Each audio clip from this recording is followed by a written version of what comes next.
Hanya hadirat Tuhan dan kemuliaan Tuhan. Hanya hadirat Tuhan dan kemuliaan Tuhan saja ada di tempat ini. Hanya hadirat Tuhan dan kemuliaan Tuhan saja yang diagungkan, dimuliakan, ditinggikan, dan ada di tempat ini. Tidak ada keagungan manusia, tidak ada hadirat manusia. Kami hanya hadir di tengah-tengah hadirat Tuhan. Kami tenggelam dalam hadirat-Mu Tuhan. Kami tertutup dalam hadirat-Mu Tuhan. Di dalam awan hadirat-Mu Tuhan menguasai setiap kami Bapa yang baik. Kami percaya manakala hadirat Tuhan turun, kemuliaan Tuhan nyata. Manakala kemuliaan Tuhan nyata, perkara besar terjadi. Mujizat terjadi, keagungan Tuhan terjadi. Dan Tuhan itu yang kami harapkan pada pagi hari ini. Kemuliaan Tuhan turun dan mujizat Tuhan terjadi. Terima kasih Bapa yang baik. Terima kasih Tuhan Yesus, aku percaya hari ini Tuhan nyatakan lagi kerajaan Tuhan. Tuhan nyatakan rahasia kerajaan Tuhan kepada setiap kami yang hadir pada tempat ini. Terima kasih Tuhan, aku percaya kami datang dan kami pulang menjadi orang-orang yang dikoreksi oleh Tuhan. Diperbaharui oleh Tuhan. Dikoreksi dan diperbaiki oleh Tuhan. Kami datang dan kami pulang menjadi orang-orang yang baru lagi Tuhan. Terima kasih Bapa yang baik, terima kasih. Kami mengundang hadirat-Mu dan kemuliaan Tuhan beracara di tempat ini. Thank you Lord. Kami siap menerima kasih karunia, berkat, anugerah kebaikan Tuhan pada pagi hari ini. Di dalam nama Tuhan Yesus. Dan kita semua yang siap diberkati oleh Tuhan pada pagi hari ini. Sama-sama katakan, amin, amin, amin. Silakan duduk Bapak Ibu sekalian. Wow, haleluya. Tuhan baik, amin Bapak Ibu sekalian. God is so good. Amen, amen, amen. Kalau setiap pagi saya berdoa sama Tuhan, saya cuma bisa mengatakan, Tuhan terima kasih Bapak yang baik. Terima kasih karena hari ini saya boleh bangun lagi. Dengan satu kesehatan, dengan satu bisa melihat, bisa berdiri. Bisa semua, itu semua karena kasih karunia Tuhan, anugerah Tuhan. Amin. Kita bersyukur pagi hari ini. Minggu lalu kita doakan untuk Ibu Dewi, sekarang Ibu Dewi bisa hadir bersama-sama dengan kita. Glory, glory, glory. Kita aminkan, mujizat Tuhan sudah terjadi, amin. Melalui tangan-tangan dokter yang sudah dilakukan, melalui operasi yang dilakukan, Ibu Dewi sudah disembuhkan. All is done, done, selesai, amin. Amin, Tuhan Yesus baik. Bapak Ibu sekalian, pagi hari ini firman Tuhan berbicara mengenai hati seorang hamba. A servant's heart. Dan waktu saya menerima tema ini bersama dengan istri saya, Meda, dengan beliau, Bapak Ibu sekalian, dan izin pakai kata-katanya ya bro ya, beliau. Ada royalty. Dan Tuhan bilang, setelah kamu menikmati semua kebaikan-kebaikan Tuhan, God's goodness, ya, the grace of God. Kemudian tema bulan lalu mengenai the freedom, ya. Now, yuk kita kembali lagi tentang pengajaran, tentang koreksi-koreksi Tuhan. Amen. Now, a servant's heart, okay? Pagi hari ini, bulan ini kita akan belajar supaya kita juga belajar mengenai the servant's heart. Amin. Bapak Ibu sekalian, saya mau lihat dulu tangan. Siapa di sini yang hamba Tuhan? Siapa yang hamba Tuhan di sini? Siapa yang hamba Tuhan? Amin. Puji Tuhan, luar biasa, hampir semua. Siapa anak Tuhan di sini? Siapa anak Tuhan di sini? Siapa anak Tuhan? Wah, hampir luar biasa. Amin. Karena pertanyaan saya, siapa yang memiliki hati hamba di sini? Udah punya hati hamba semua? Kok berkurang? Kok berkurang? Siapa yang memiliki hati anak di sini? Wah, luar biasa, puji Tuhan. Bapak Ibu sekalian, inilah konsistensi. Kemarin kita sudah belajar firman Tuhan dari Priska. Kita semua mengatakan, saya mencintai Tuhan. Siapa mencintai Tuhan? Kita semua mencintai Tuhan. Tapi manakala ditanya, siapa kita mau melakukan firman Tuhan? Semua mau, tapi yang melaksanakan sedikit. Bapak Ibu sekalian, pagi hari ini kita akan bicara mengenai a servant's heart. Untuk menjadi seorang hamba itu gampang Bapak Ibu sekalian. Saya adalah hamba Tuhan. Saya bisa mengatakan, kita bisa mengatakan semua, saya hamba Tuhan, kita hamba Tuhan. Tapi apakah Tuhan sudah mengenal kita sebagai hambanya?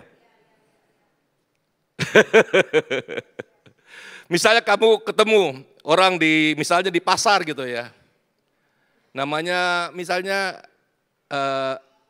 Iem gitu ya. Misalnya Iem. Terus Iem bilang, saya ini itu loh pembantunya Ibu Friska Rorimpande loh. Oh iya ya, wah iya, luar biasa, pantas kamu kayak Ibu Friska. Sudah banyak belajar ya dari Ibu Friska ya? Iya, udah berapa lama? Tempat Ibu Friska, udah 5 tahun Pak. Oh gitu. Terus saya ketemu Ibu Friska sorenya.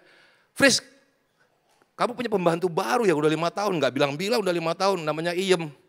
Enggak, saya nggak kenal dia.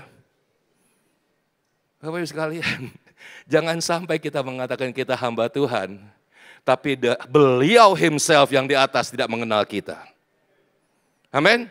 Karena apa? Karena tingkah laku kita, kelakuan kita tidak memancarkan beliau Bapak Ibu sekalian. Tingkah laku kita, hati kita tidak memancarkan beliau Bapak Ibu sekalian. Kita enak-enak aja kita klaim, oh aku hamba Tuhan, oh aku anak Tuhan. Tapi we act not like a hamba Tuhan. We act not like a anak Tuhan. Setiap pagi saya berdoa sama Tuhan. Doa Bapa kami, Tuhan, aku berdoa, Bapa kami yang di surga, dikuduskanlah namamu. Waktu kita berani memanggil dia Bapa, konsekuensinya adalah kita harus berlaku dan bertingkah laku sebagai anak Bapa. Apakah kita sudah bertingkah laku sebagai anak Bapa? Wow. Waktu dikuduskanlah namamu, dimuliakanlah namamu. Hallowed be your name. Maksudnya apa? Dengan kelakuan kita, dengan tingkah laku kita, dengan perbuatan kita, kita memuliakan nama Bapa kita di surga.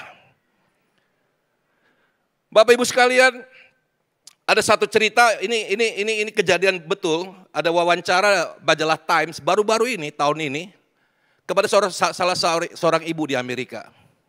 Nama ibunya adalah Jen Hatmaker.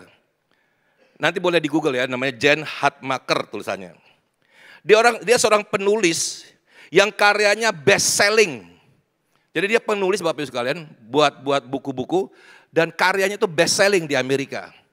Laku laris. Dan dia juga seorang podcaster. Kalau di Amerika podcaster tuh 100.000 aja udah banyak banget. Dia 1,5 juta podcaster di Amerika.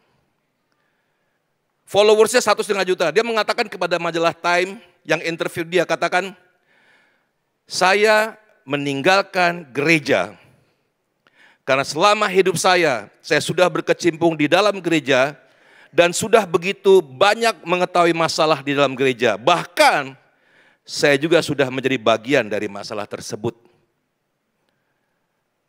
Dia bilang, oleh karenanya saya memutuskan untuk meninggalkan mesin ini. Dia mengatakan gereja sebagai satu industri, satu mesin. Bapak Ibu sekalian, seperti tadi waktu kita nyanyikan. Kalau di tempat ini tidak ada hadirat Tuhan, lebih baik kita nggak usah hadir Bapak Ibu sekalian. Kalau di tempat ini kita tidak ada kemuliaan Tuhan, lebih baik kita nggak usah hadir Bapak Ibu sekalian. Tapi yang membuat perbedaan antara tempat ini dan gedung bioskop adalah di tempat ini adalah ada hadirat Allah. Kemuliaan Allah ada di sini dan ditinggikan dan semua harus bisa merasakannya. Dan Ibu Head dan Ibu Jen mengatakan dia menganggap gerejanya itu seperti industri aja, seperti satu mesin aja.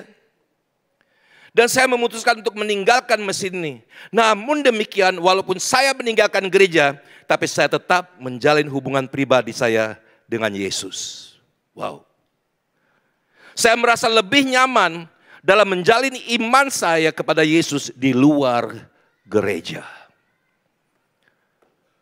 Bapak Ibu sekalian, fenomena ini terjadi dan semakin banyak terjadi di dalam kehidupan gereja saat ini. Bapak sekalian. Banyak orang merasa sakit hati, banyak orang merasa tidak diingini dalam satu gereja. Banyak orang merasa I do not belong in this church. Karena apa Bapak sekalian? Di situ penuh dengan hamba Tuhan.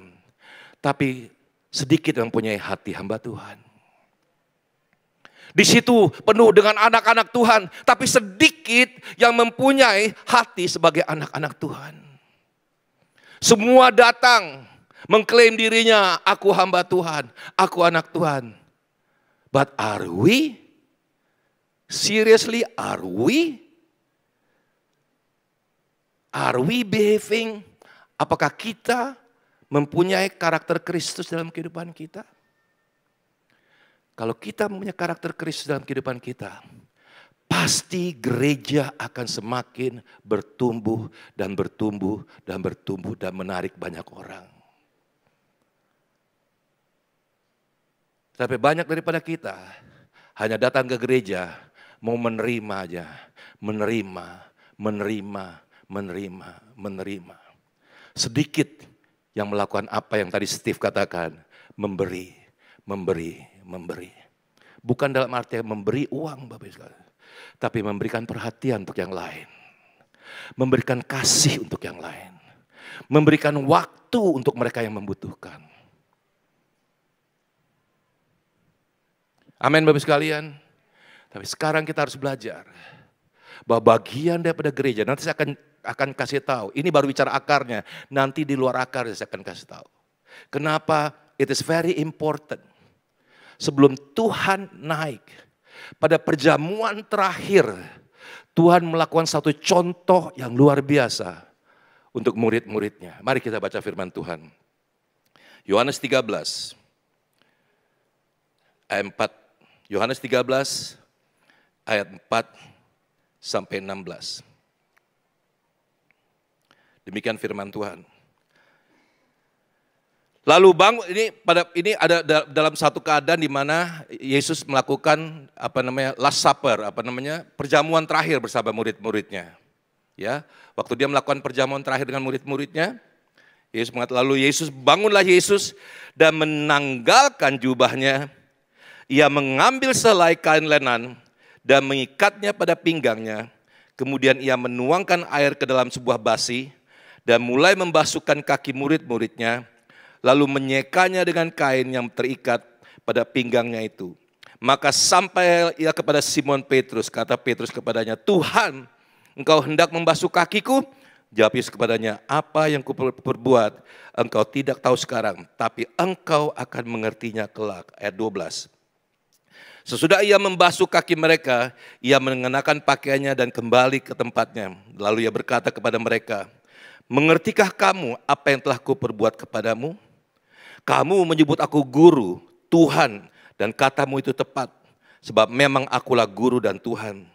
Jadi jikalau aku membasuh kakimu, aku yang adalah Tuhan dan gurumu, maka kamu pun wajib saling membasuh kakimu.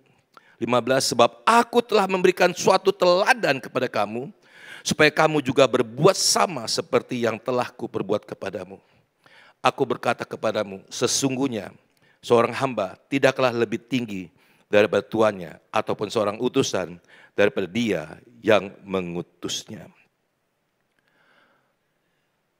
Bapak Ibu sekalian, pada perjamuan terakhir ini, Tuhan Yesus menanggalkan bajunya, mengikatkan kain di pinggangnya, dan mulai membasuh kaki-kakinya. Bapak Ibu sekalian, kalau kita tahu pada perjamuan pada zaman dahulu, membasuh kaki itu adalah tugas daripada budak Bapak Ibu sekalian. Jadi setiap orang kaya di sana, rumahnya di depan pintunya ada budak yang menunggu dengan basi yang isinya air. Baki atau basi namanya, yang berisi air. Dan setiap orang yang masuk, dibasuh kakinya oleh budak tersebut. Dibersihkan kakinya oleh budak tersebut. Dan itu yang dilakukan oleh Yesus. Karena itu Petrus mengatakan, no, don't do that to me. Petrus mengatakan, jangan Tuhan, jangan lakukan kepada saya. Tapi Tuhan mengatakan, engkau belum mengerti. Bapak Ibu sekalian, pada saat terakhir Sebelum Tuhan diserahkan, Tuhan memberikan contoh kepada murid-muridnya dengan membasuh kaki daripada murid-muridnya. Artinya apa Bapak sekalian? Tuhan mau supaya murid-muridnya mengerti, intelektual mengerti akan firman Tuhan itu baik. Tahu akan firman itu baik. Menghafal firman Tuhan itu baik. Tapi melakukannya jauh lebih baik Bapak sekalian. Kita banyak sekali sudah mengenal akan firman Tuhan Bapak Ibu sekalian. Kita tahu apa yang namanya kasih. Kita tahu apa namanya kebaikan demi kebaikan. Kita tahu namanya karakter Kristus. Kita tahu apa namanya buah roh mengenai kasih, sukacita, damai sejahtera, kesabaran, kemurahan, kebaikan, kesetiaan, kelemah lembutan, penguasaan diri. Kita tahu semua itu, kita tahu. Kita tahu firman Tuhan mengatakan pikirkanlah segala sesuatu yang baik, yang benar, yang mulia, yang adil, yang suci, yang manis, yang sedap didengar. Yang disebut kebajikan dan patut dipuji, pikirkanlah semuanya. Kita hafal bahkan Bapak Ibu sekalian. Tapi pagi hari ini Tuhan ingatkan lagi kepada kita. Mengetahui firman Tuhan. Mendengar firman Tuhan. Banyak Bapak Ibu sekalian. Kita podcastnya firman Tuhan. Podcastnya semua isinya firman Tuhan. Khotbah di sini, khotbah di sana. Pembicara-pembicara besar luar biasa. Dengar firman Tuhan luar biasa, baca firman Tuhan luar biasa. Tapi Tuhan tanya kali ini, have you practiced that? Apakah kita sudah mempraktekkan apa yang Tuhan firmankan kepada kita? Bapak Ibu sekalian, sebelum Tuhan diserahkan kepada penguasa Romawi, Tuhan Yesus mengingatkan lagi, you udah dengar banyak dari gue. You sudah lihat banyak. Tapi sekarang saya akan ajarkan mengenai praktek. Mengenai melakukan firman Tuhan. Dan diajarkan Tuhan melakukan firman Tuhan bukan apa? Bukan mengusir iblis. Bukan menyembuhkan orang sakit. Tapi kontradiksi Bapak Ibu sekalian. Sebagai raja, sebagai Tuhan, sebagai guru. Dia melepaskan semua. Identitasnya dia lepaskan Bapak Ibu sekalian. Kedudukannya dia lepaskan Bapak Ibu sekalian. Oh gua bos. Gua di kantor bos, di gereja ini gua bos. Gua paling kaya di sini. Gua paling hebat di sini. Titel gua ada 3, 4. S1, S2, S3, S4, S5, S6, enggak tahu berapa S-nya. Lalu Tuhan katakan, semua itu tidak berlaku bagiku selain engkau melakukan firman Tuhan. Bapak Ibu sekalian, yang dilakukan oleh Tuhan, melepaskan jubahnya, melepaskan identitasnya, melepaskan keilahiannya, dan mulai membasuh kakinya Petrus. Berapa banyak Bapak Ibu sekalian di sini, kita sudah melakukan itu. Melepaskan baju berarti kita meninggalkan identitas kita. Kita melepaskan keakuan kita. Kita melepaskan ego kita. Kita melepaskan harga diri kita. Kita melepaskan hak yang kita miliki. Dan kita masuk dan melayani. Ada 3 hal Bapak Ibu sekalian. Representasi daripada melayani, membasuh di sini. Nomor 1 adalah kerendahan hati. Wow, bayangin Bapak Ibu sekalian. Tuhan melepas bajunya dan dengan kerendahan hati. Dia membasuh kakinya yang kotor daripada murid-muridnya. Wow. Kita nggak usah sampai situ Bapak Ibu sekalian. Kerendahan hati kita nggak usah sampai kita membasuh kaki-kaki orang lain. Kerendahan hati kita cukup, apakah kita sudah mengampuni sesama kita yang bersalah pada kita? Enggak mau gue. Dia yang salah, dia dulu dong minta maaf. Tuhan udah kasih contoh Bapak Ibu sekalian. Berapa lama lagi kita masih mau hidup di dalam keakuan kita? Berapa lama lagi kita masih hidup di dalam kesombongan kita? Kerendahan hati. Yang kedua adalah selfless love. Tidak mementingkan diri sendiri. Yang ketiga adalah servant leadership, kepemimpinan yang melayani. 3 hal ini Bapak Ibu sekalian yang dibutuhkan untuk kita. Supaya gereja ini tetap satu dan tetap bertumbuh. Bapak Ibu sekalian, contoh di awal tadi saya sampaikan satu kesaksian dari seorang ibu Bapak yang dia meninggalkan gereja karena apa? Karena dia tidak merasa, dia tidak melihat ada Kristus di dalam gereja itu. Dia tidak melihat sesamanya hidup saling mengasihi lagi. Dia tidak melihat sesamanya hidup dalam satu fellowship seperti yang dikhotbahkan oleh Dasor pada waktu kapan tuh ya bro ya. A church supposed to be a fellowship, not a gathering, bukan perkumpulan Bapak Ibu sekalian. Tapi a church, gereja harus merupakan satu fellowship di mana kita saling melayani Bapak Ibu sekalian. Di mana kita saling mengasihi. Di mana kita saling mendorong satu sama lain. Di mana kita tidak melihat kesalahan yang di sana, tapi kita menganggap dia lebih daripada kita. Bapak Ibu sekalian, tiba saatnya sekarang kita untuk betul-betul mencontoh akan karakter Kristus secara praktek dalam kehidupan kita.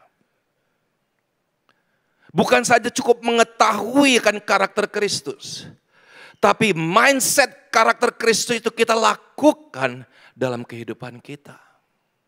Sudah waktunya sekarang kita betul meninggalkan akan selflessness kita, comfortable kita, istilahnya, comfort zone kita, kenyamanan kita dan keluar dan mulai melakukan apa yang Tuhan perintahkan untuk kita lakukan. It's about time for us untuk betul melakukan extra step untuk membuktikan bahwa kita adalah anak-anak Allah. Untuk membuktikan kita bahwa kita adalah hamba-hamba Tuhan. Salah satu kenapa saya suka canggung terus terang kalau dipanggil pastor. Karena saya lagi berusaha untuk menjadi seorang pastor Bapak sekalian. Saya lagi berusaha untuk menjadi hamba Tuhan yang benar, yang baik, yang sesuai dengan firman Tuhan Bapak Ibu sekalian. Itu kerinduan saya Bapak Ibu sekalian. Berkali-kali saya bilang saya rindu sekali waktu Tuhan dikatakan, well done my good and faithful servant. Tuhan belum berbicara itu kepada saya Bapak Ibu sekalian, because I have not met God. Tuhan belum. Tapi alangkah indahnya nanti waktu saya pulang, Tuhan katakan, well done my good and faithful pastor. Sekarang belum. Sekarang saya masih belajar untuk menjadi pastor yang baik, pastor yang taat, pastor yang mempunyai karakter Kristus, pastor yang betul-betul melakukan apa yang firman Tuhan katakan. Bapak Ibu sekalian, kita semua masih mau supaya kita boleh betul-betul menjadi hamba-hamba Tuhan yang betul, menjadi pelaku firman.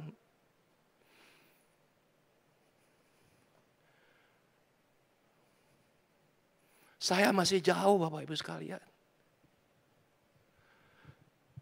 Saya masih seperti Musa. Dalam artian kata waktu Musa bilang, aku gak bisa ngomong Tuhan. Aku gak bisa Tuhan. Tapi sama Tuhan didorong, terus. Aku bersyukur, thank you Jesus. Kalau aku bisa berdiri di sini, Bapak Ibu sekalian, it's all because God's grace, Bapak Ibu sekalian. Kasih karunia Tuhan, Bapak Ibu sekalian. Bukan karena aku orang hebat. I'm not even a pastor. I tried to become a good pastor. Karena saya paling sanggup, Pastor Nino, aduh, who am I? Bukan saya nggak mau, Bapak Ibu sekalian, saya belum layak disebut sebagai pastor.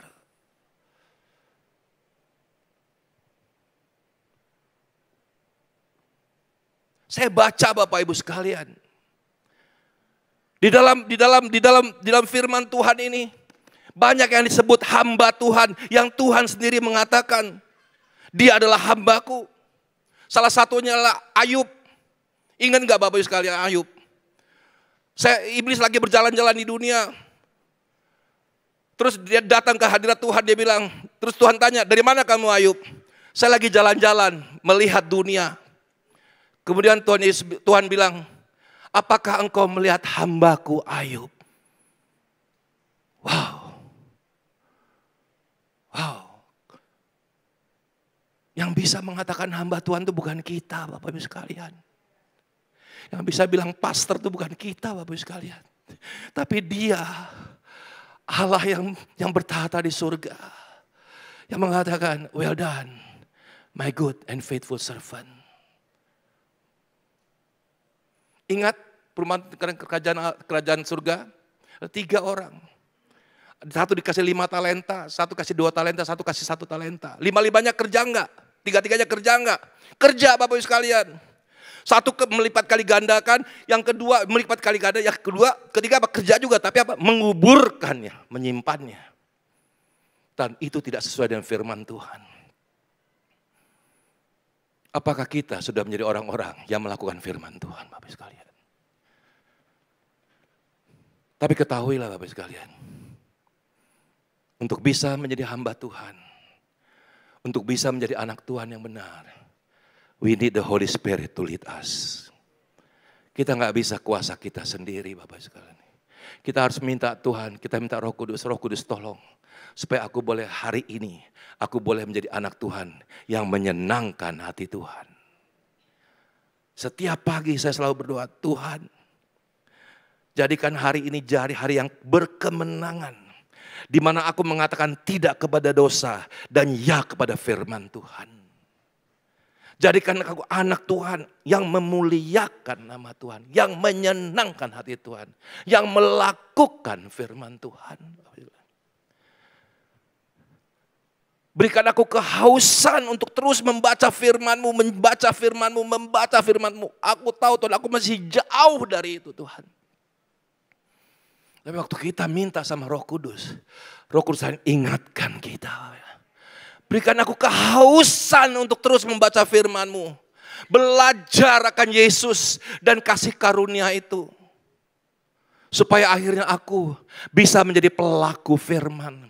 Dan menjadi berkat untuk orang lain Bapak Ibu sekalian. Dan waktu kita mulai menjadi berkat itu seperti contingence, menular Bapak Ibu sekalian. Kita harus saling menularkan satu sama lain akan karakter Kristus di tempat ini. Karakter Kristus di tempat ini. Bapak Ibu sekalian yang saya kasih dalam Tuhan Yesus. Kerendahan hati, tidak mementingkan diri sendiri, dan melayani sesama, itu dibutuhkan oleh gereja zaman sekarang. Yuk kita mulai belajar kerendahan hati. Yuk kita mulai melepaskan akan selfishness kita. Yuk kita belajar dengan betul-betul melayani orang lain. Karena apa Bapak Ibu sekalian? Saya kasih tahu. Kuncinya dan ini. Yang terakhir, bagian terakhir saya mau katakan. Waktu kita saling merendahkan diri kita satu sama lain dalam jemaat ini. Waktu kita saling melayani. Waktu kita saling memperhatikan satu sama lain. Mengasihi satu sama lain. maka gereja, tubuh Kristus itu akan menjadi semakin kuat, Bapak Ibu sekalian. Dan Bapak Ibu sekalian, waktu tubuh Kristus menjadi kuat, ini menjadi ancaman untuk si jahat. Saya bacakan firman Tuhannya. Mari Bapak Ibu sekalian kita buka firman Tuhan.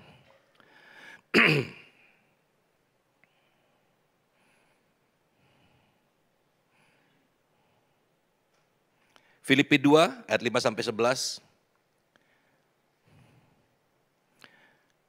Hendaklah kamu dalam hidupmu bersama, ya, dalam satu kejemaat, ya, menaruh pikiran dan perasaan yang terdapat juga dalam Kristus Yesus, yang walaupun dalam rupa Allah tidak menganggap kesetaraannya dengan Allah itu sebagai milik yang harus dipertahankan, melainkan setelah mengosongkan dirinya sendiri dan mengambil rupa seorang hamba dan menjadi sama dengan manusia, dan dalam keadaan sebagai manusia ia telah merendahkan dirinya dan taat sampai mati, bahkan sampai mati di kayu salib.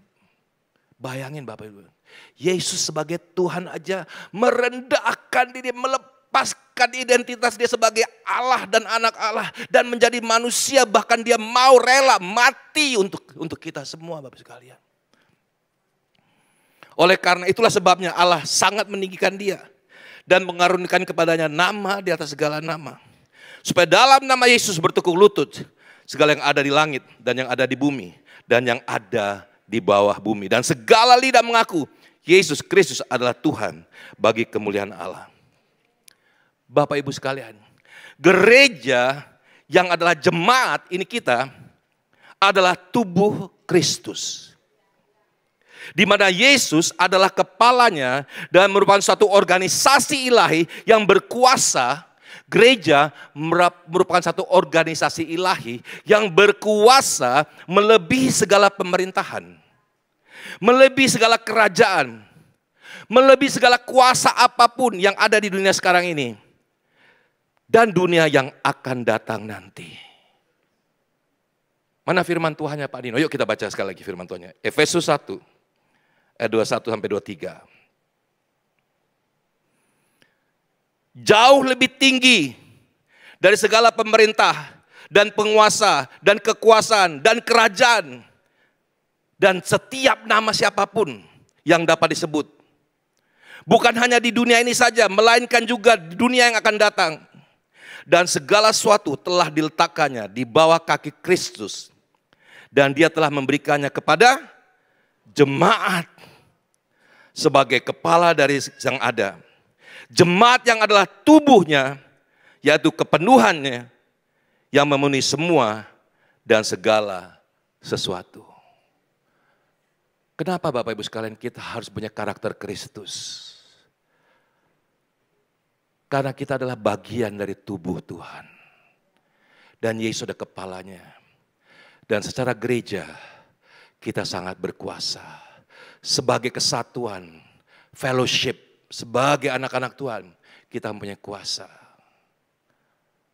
Dan kuasa inilah satu-satunya kuasa yang dikatakan melebihi pemerintahan, melebihi semua kerajaan, melebihi semua kekuasaan yang ada, melebihi semua kuasa-kuasa yang ada sekarang dan bahkan nanti.